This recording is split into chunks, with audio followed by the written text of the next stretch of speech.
Breaking news! What if I told you that the real reason for the Ravens' collapse has nothing to do with injuries or bad luck, and everything to do with a decision made months ago that most fans celebrated at the time? What if I told you that this decision now threatens to squander one of the most talented rosters in the NFL, and could even drive Lamar Jackson out of Baltimore forever? We're not just talking about a few bad games. We're talking about a broken foundation, and the cracks are spreading quickly. Before we dive into what's really going on behind the scenes, be sure to like this if you're a true Ravens fan. It's always amazing to see fans of all ages cheering for this team. And if you'd like, comment "Go Ravens" below. Let's talk about it. Now, let's get into it. The Baltimore Ravens walked into the 2025 season with sky-high expectations. By the bye week, many believed they had the most talented roster in the NFL. The talk of a Super Bowl wasn't just fan hype. It was echoed by analysts across the league. But how does a team with that much talent end up 1-5 heading into the bye? How does a roster so stacked find itself constantly clawing for survival instead of dominating? Let's begin with the elephant in the room. The offense is broken, and it's built on the back of Lamar Jackson in a way that's completely unsustainable. What we witnessed against the Rams was a wake-up call, and for many fans, it might have come late, but it hit hard. With Lamar out, the offense was exposed. Cooper Rush, brought in as a supposed stabilizer, crumbled. Not because he's incapable, but because this offense doesn't function without the magic of Lamar Jackson. The design of this offense isn't just reliant on a quarterback, it's wholly dependent on that quarterback. And when he's not there, everything collapses. Tyler Huntley came in and immediately sparked movement, but not with his arm, with his legs. And that, right there, is the terrifying truth. This scheme isn't built to operate through crisp passing, route execution, or a reliable run game. It's built around Lamar making miracles happen. If he's not improvising, scrambling, ducking sacks, extending plays with his legs, the offense becomes lifeless. We're not talking about an offense where Lamar is a bonus. We're talking about one where Lamar is a necessity. That's a fundamental flaw. Even more concerning, the offensive line, it's a disaster. Fans and analysts alike have been calling it out, but the Rams game shined a bright, unflinching spotlight on just how bad things have gotten in the trenches. Whether it's Daniel Falele spinning in circles or the interior line getting bullied at the goal line, it's clear the unit simply isn't built to protect anyone, let alone a quarterback who's supposed to carry the team. Derrick Henry, one of the most feared backs in the league, was stuffed on the 1 and 2 yard line. Let that sink in. You've got King Henry, and you can't punch it in with the game on the line? That's not a Henry problem.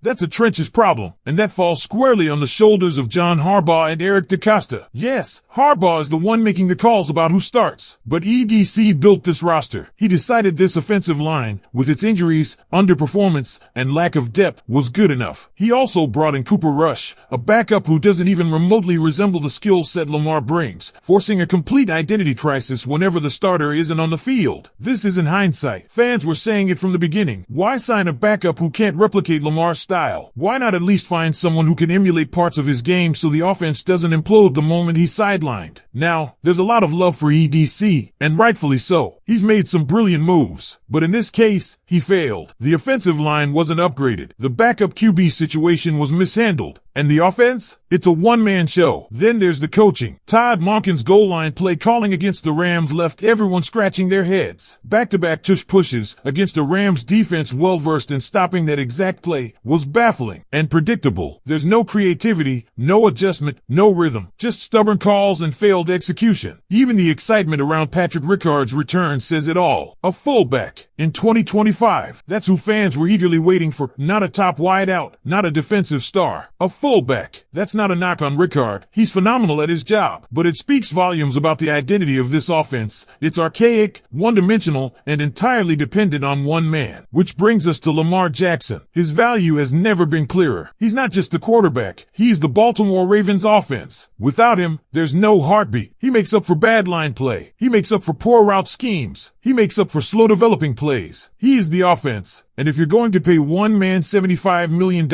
in cap space, it better be someone like Lamar Jackson, because he's literally holding this team together. And yet, despite all this, the Ravens haven't fully committed to building around him. Yes, they paid him, but have they given him a real offensive line? A system that protects him? Reliable weapons across the board? No. And the longer they wait, the more likely it is that Lamar starts thinking about life outside of Baltimore, maybe somewhere like Miami. Because here's the thing, the stakes couldn't be higher. If this team doesn't turn things around soon, we're not just talking about missing the playoffs. We're talking about losing the face of the franchise. We're talking about watching Lamar Jackson, the most dynamic player this team has ever had, walk away because the front office and coaching staff failed to build a team worthy of his talents. And as much as fans don't want to hear it, that scenario isn't far-fetched. We already know Lamar has roots in Florida. He's already shown loyalty, patience, and resilience in Baltimore. He's proven over and over that he's willing to carry this team on his back. But how many years can he do that without real help? How many times can he extend plays, take hits, and be expected to do the impossible without cracking? The front office gave him a bag. Now it's time to give him a team. And fans are fed up. The inboxes are flooded. The questions keep rolling in. From frustration over Daniel Falale looking lost in pass protection, to disbelief that this offensive line can't convert a goal line carry with Derrick Henry in the backfield. From confusion over Cooper Rush starting over Tyler Huntley, to the belief that if things don't change now, it's time to clean house, from Harbaugh all the way down. It's not about blaming individuals anymore. It's about accountability. Harbaugh's been here forever. He is the Ravens, as many say. But that might just be the problem. When the culture becomes stale, the message becomes static. You see the same issues year after year. Conservative play calling, stubborn decision-making, poor in-game adjustments, and lackluster preparation in the trenches. The line play has been horrendous. From Stanley's injuries to the disappointing seasons from rookies and backups alike, it's clear this unit wasn't built to last. And even worse, there doesn't seem to be urgency to fix it. That's not just a coaching failure, it's a front office one too. Eric DeCosta has done amazing things as GM, but his reluctance to invest seriously in both lines, particularly the offensive line, is costing this team dearly. Look at the other successful franchises, the Chiefs, the Eagles, the 49ers. All of them built from the trenches out. Dominant offensive and defensive lines that dictate games. The Ravens used to be that kind of team. Now, they're being bullied in the trenches, and it's showing in every single game. And what happens next? Fans are already calling for a new direction. Whether it's bringing in a younger coach from the college ranks, a forward-thinking coordinator from another team, or someone like Brian Flores or Steve Spagnuolo, the message is loud and clear. The Harbaugh era is wearing thin. If it's not completely over already, it's hanging by a thread. Even the defense, which has shown flashes of promise, like holding the Rams to 17 points and under 300 total yards, isn't enough to overcome the offensive woes. You can't win games if your quarterback is forced to be a superhero every week. And when he's out, the whole operation comes to a grinding halt. Some fans remain optimistic. They believe that getting Lamar back will change everything. That maybe, just maybe, this team can rattle off a win streak and salvage the season. But at 1-5, the margin for error is gone. One more loss could be the nail in the coffin. Every snap, every decision, every roster move matters now more than ever. So we're looking at a crossroads. Will the Ravens finally make the bold decisions required to protect their franchise QB? Will they reshape this offensive line before it's too late? Will Eric DeCosta step up and address the gaps he's long ignored? And will John Harbaugh evolve or be replaced by someone who can? Because here's the bottom line. Lamar Jackson deserves better. This fan base deserves better. And unless this organization wakes up fast, we may be heading into one of the most regrettable stretches in franchise history. So what's next for the Baltimore Ravens? Will we see a mid-season resurgence, a front office shakeup, or are we staring down another wasted year in Lamar's prime? Let me know in the comments what you think. And if you haven't already, be sure to like this video, subscribe for more in-depth Ravens coverage, and stick around. I've got more content coming up on the screen right now that you won't want to miss.